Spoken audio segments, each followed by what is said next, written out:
I got to talk to you about LeBron James. Want to show an excerpt of that essay he wrote in Sports Illustrated. He said, "My relationship with Northeast Ohio is bigger than basketball. I didn't realize that 4 years ago. I do now. My presence can make a difference in Miami, but I think it can mean more where I'm from." What difference is this going to make for the Cavs?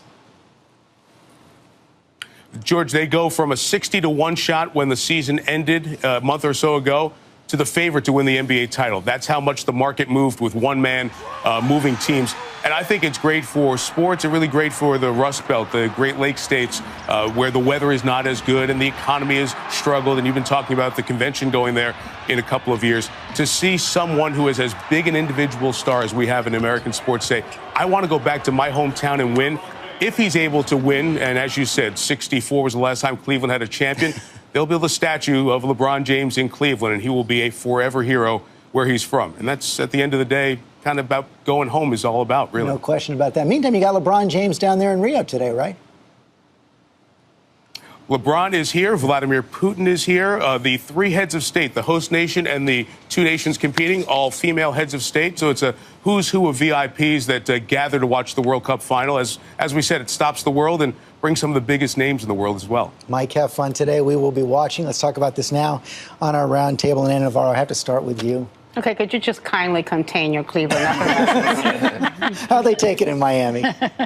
You know, I think everybody is disappointed, saddened, but I think we're also grateful for the 4 years that LeBron James gave us. To tell you the truth, it's brought out the classiest and the best of Miami Heat fans and of the Miami Heat organization. When you compare it to how Cleveland behaved towards LeBron 4 years ago, we have been grateful, gracious, and thankful for the 4 years of excitement. That's a totally fair point. And David, I agreed with you. I saw your tweet about LeBron's essay in Sports Illustrated.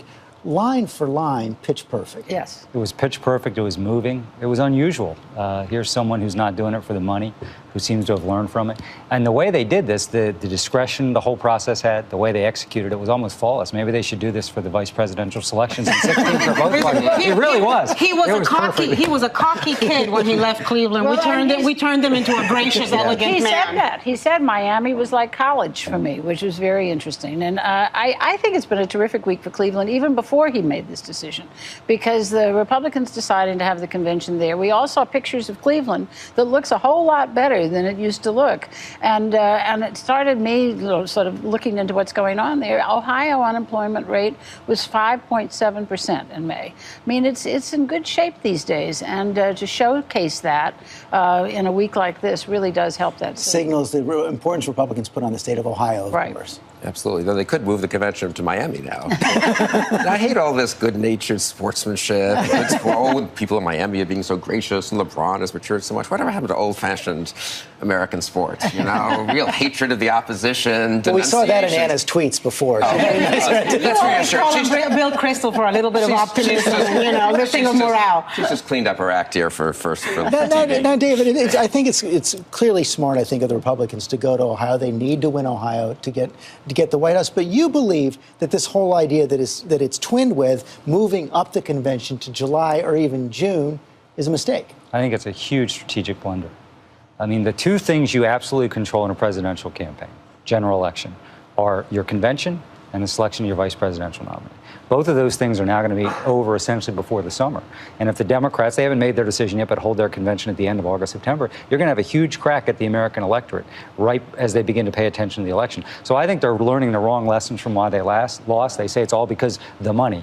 It wasn't because of the money. In fact, the president got outspent most of the summer of 2012. So I think it's a huge mistake. I will say in Ohio, I think it was smart to go there. We basically ran for governor of Ohio twice. So we're happy for the people of Ohio. But, the problem with the Electoral College, of course, is the Republicans have to still pull an inside straight, I think, to get to 270 electoral votes. Right. It's always fighting the last war. I mean, that is what people always do. And this was the Republicans thinking, well, if we had just ended the primary sooner, been able to get to the general election pot of money sooner, we would have had a better shot. They weren't going to win that election anyway, and they're going to have a tough time next time. And, in the longest-running primary, as David well remembers, the longest-running primary battle in modern times was 2008, Obama, Clinton, a lot of Republicans sat around, boy, this is really going to hurt the Democrats in the fall. They're wasting all this money. They're antagonizing each other's supporters. I sort of agree with David. People do tend to overthink these things and fight the last war. But the Republican national chairman very much does believe, which is kind of the conventional narrative in Republican circles, too many debates, too long a primary season, too much damage done in that season, end it quickly and get a nominee. And there's some truth to that, It wasn't too. just too many debates. They were ridiculous debates. Listen, I think we're overthinking this. I think most people aren't paying as much attention to conventions as they used to, unfortunately, and I'm not sure it's going to make that much of a difference. I think it does. If we went through this twice, it matters. And I think they've made a huge mistake here because the That's truth the is... guy who was sitting on a big pot of money while Romney was dying in the desert. Break.